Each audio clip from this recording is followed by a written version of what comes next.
So hello guys, for today's video, wow, malagaw na naman kita guys. Actually, this will be my first travel sa 2024. Masuroy-suroy kita dito sa Cebu. Kami nag-invite ka na kanya friend ko. So, nagsakay ako sa jeep dito sa San Jose. Ay, mawala pa kita pa kay Chimura. Sakay ako sa van, padto sa Iloilo.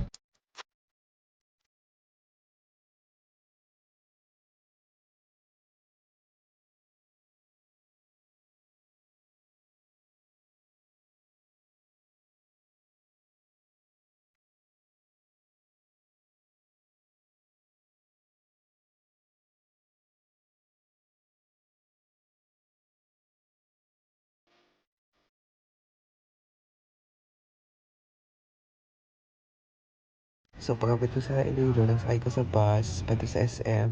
Sa SM, nagsakay ko sa van. Now, din ako sa airport. Tasig lang mag-check-in guys, kaya wala man ko baggage.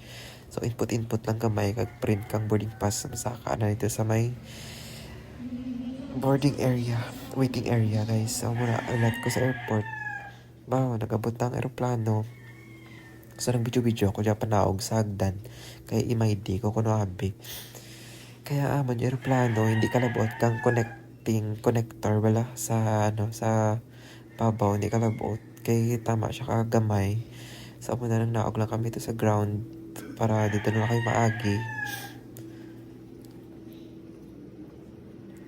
Tulad kamay guys, kay nagagwa pang mga pasahero kang aeroplano halin sa Cebu. So, muna pila-pila. Muna nagagwa na kami. Naglakat, nagpanaw-panaw na sa ground kay Pado na sa aeroplano. Parang video-video. Muna naman siya.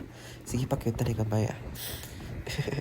Excited na siya guys. Kay first time niya maglibot sa Cebu. Kay nakalapak lang siya actually last time. Kaso sa airport lang. So guys, padto na kami sa aeroplano, gamay-gamay, di po kagamay-gamay ka aeroplano naman guys. Shout out sa Cebu Pacific. About to may bata, parang dalagan-dalagan po, kadelikado. Kay mag-anda na ka ng ilise, wow. Igrinder na giniling nga karne, gwa mo. Very delikado. Kaya dyan guys, anda nga area nga dyan under sa wings. Kay usually pag mag-operation sila, so to guys, masaka na sa aeroplano nga gamay guys ah. Daad hindi lang cloudy ang sky para hindi siya undag. Kay kung cloudy guys ang langit. Wow, grabe ang undag daw patas lang nag-agi ka sa rough road. So very small lang siya guys, kay apat lang ka tao ang sa kada row. So siya darawa lang ang pwede magtupaday. So kaso sa darawa nga bakanti pa talaga kan perungkuan niya dyan man. Hasta sa perungkuan kaya plano. Wala kita natin gusto may magtupad ka lakan ba? Pero sige la. Basta importante makalagaw ta sa Cebu.